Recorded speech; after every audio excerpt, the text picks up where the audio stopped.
Well, let's speak to Scott Rickard now. He's joining us via Skype from Orlando and a former American intelligence linguist. Many thanks for joining us here on Press TV, Mr. Rickard.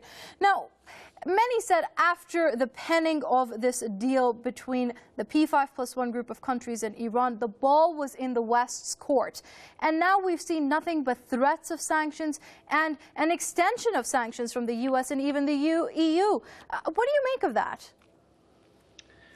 As I've said earlier, you have a lot of influence by the pro-Israel lobby, and it's no surprise that senators like John McCain and other puppets of the pro-Israel Zionist movement in the United States are making more threats. You don't have to look. I mean, these guys are stooges for the pro-Israel movement, and they're basically mouthpieces for the pro-Israel lobby. And John McCain is a interesting character.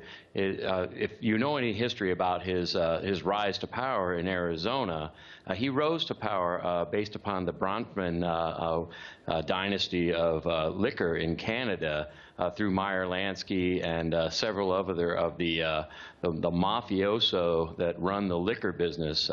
His wife's father, Jim Hensley, took over operations from Gus Greenbaum, that basically who was running all of the liquor business for the Red Mafia, or the actual the Jewish mafia, the pro-Israel Jewish mafia that is very, very involved in American politics.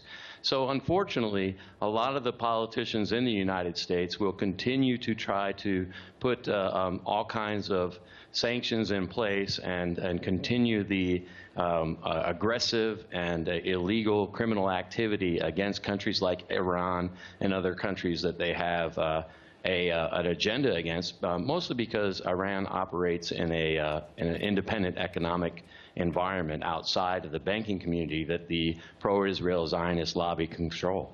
Right, but Mr. Rickard, would you say that this recent stance and the comments coming out of the U.S. and the West as a whole with regards to Iran, does it in any way, shape or form stand to benefit the average American or the average Western taxpayer?